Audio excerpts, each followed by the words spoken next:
San Antonio, this is Rob for the MetalWorks. We are here, believe it or not, in all places in Helotes at Josabis. But you know what? Only because we're big fans of the man that I have right here in front of me, the main man from Blue October, Mr. Justin Furstenfeld. Justin, it is an honor, a pleasure, and a privilege to have you here, sir. Thank you for giving us your time before your gig tonight to talk to Rob's MetalWorks, man. We're huge fans. Dude, Rob's MetalWorks, been around since 1997. Man, you guys deserve the thank you for keeping rock alive, you know, because you look around, all the stations are dropping off the face of the planet, and you got you, so it's like you're keeping it alive. I should be making out with you or something. But I don't roll that way. So, but thank you very much for having me. I'm just like you, man. I'm all about respect and love and, forget the politics and all the other tangibles out there. Of course, I'm not afraid to admit I'm a cradle Blue October fan. There's been people out there who've known about the band way longer than I have. But I was a fan before Any Man in America came out. And I really loved the new release. I thought, this is a huge transition for the band and what they're doing musically. And then, of course, you talking about all the struggles that you went through with, oh God, yeah, that was gonna be one of my questions. There's people out there who don't even know the story behind Any Man in America, so please quickly talk about that. Basically, in life, you get married, you have a beautiful child, parents might not get along, you get a divorce, you be adults about it, you go your separate ways, and you allow each other time with your kid. It's not how it happens in America. It's easier to be a deadbeat dad than it is to be a real dad. I fly back and forth to Nebraska every other month to see my daughter, and I get stood up. I don't get reimbursed. It's her savings. My ex didn't have a job. I'm just constantly on the grind, and I love being on the grind for my daughter, but when I know that my ex is just sitting there, it's keeping me from my kid, and she's 5 years old. I maybe spent a total of 2 months with her alone her whole life, and that's just wrong, and I'm going to keep talking about it and keep talking about it until my daughter knows that her daddy loves her very much, and that, yes, her daddy's a rocker, and that doesn't make daddy crazy. Crazy doesn't pay the bills, and I just want to make sure she's okay and safe, and I love you, baby, and she's going to be a rocker one day. Watch. Her mommy's going to hate that, too. Watch. Real quick, I know a lot of the history of what you've done with Blue October has been about heartache and forgiveness, and that's why a lot of people out there have really grown to relate to what you do musically and what you feel inside. You express a lot of what they can't.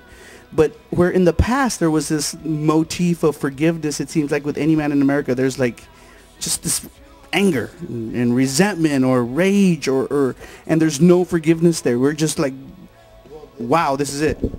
That's the whole point, is I wish there was forgiveness. I forgive anybody that is willing to stand up and take responsibility for their actions. I've never lied once in this whole court case. I've never lied once in this whole true story of my daughter being raised by a woman who doesn't want me around unless she can control me. And I'm not complaining at all, because I'm not a victim. I'm the strongest man alive, and nobody can take me down because my daughter makes me the strongest man alive. And there's no way I can be manipulated, no judge, no lawyer, nothing like that.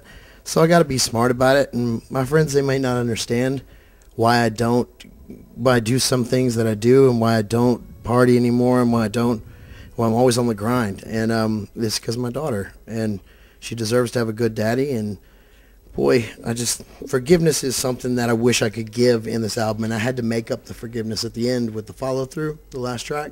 I had to pretend like that was really going to happen. And we follow through, and I'll help you through this life. Yeah, okay. This Christmas, I showed up in Lincoln. They just didn't show up. $5,000 out of her account. There it goes. Didn't get reimbursed. She fly back up there again.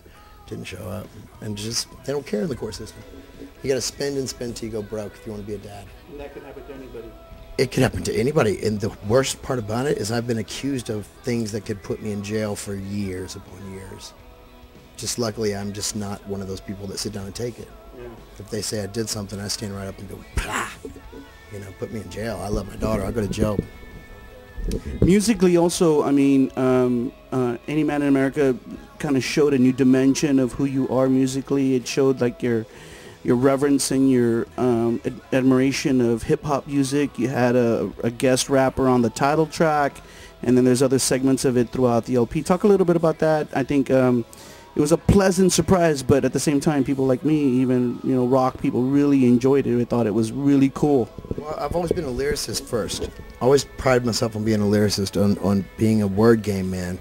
I always like to find words that fit into spots to make a better and make like alliteration, beats out of words.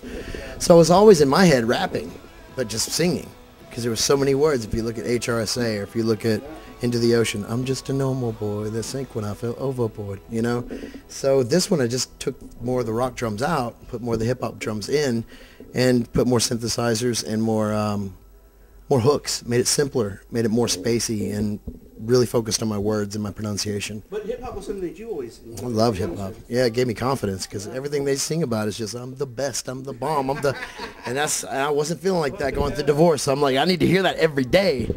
Drop that. And Paul Wall's a good friend of mine, so we were planning on doing stuff together, and we're going to hook up and probably do a record together. Cool. It's just H-Town boys, just hooking up, yeah.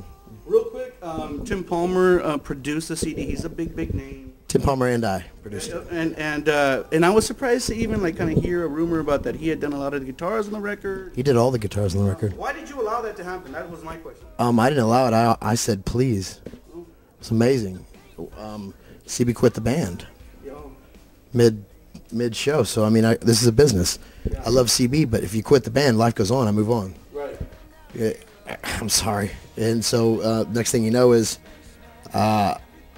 Tim Palmer picks up the guitar and starts playing it, and I'm going, this boy plays like The Cure. You know what I'm saying? Like back in the 80s, yeah. That Fascination Street lullaby stuff, and I was like, this boy plays like Johnny Marr from the Smiths. Wow.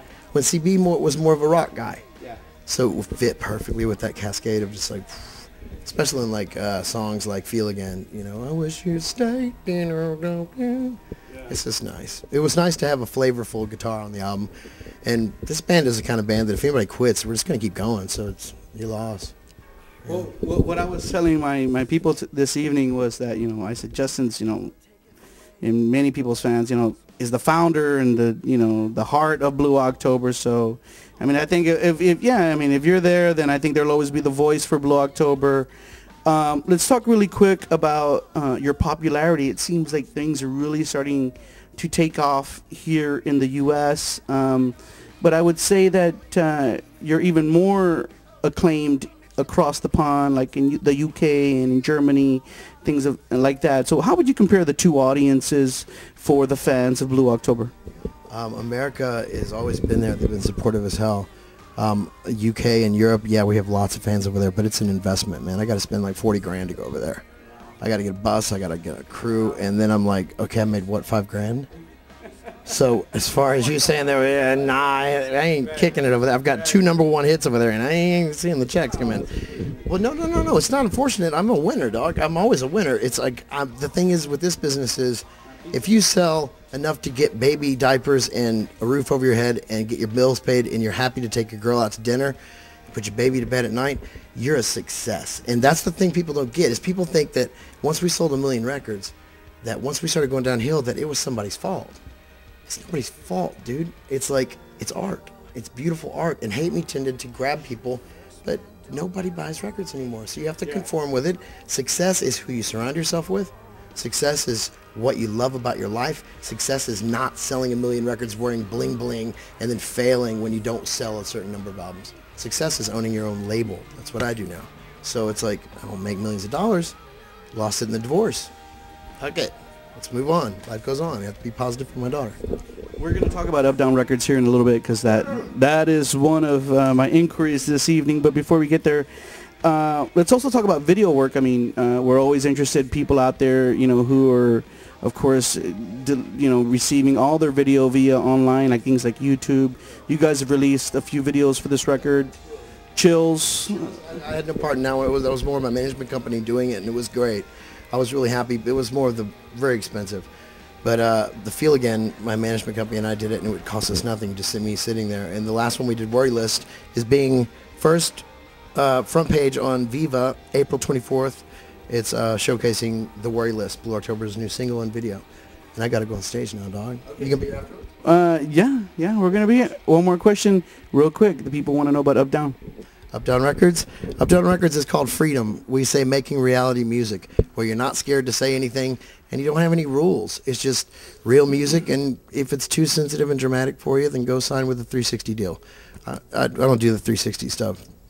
But Uptown Records, it's where it's at. Thank y'all. Thank you, sir, for your time this evening. Remember, San Antonio and people around the world, the brand new Blue October record is called Any Man in America. Go out there to your record store, buy it. Go to iTunes and buy it. See the sun go down.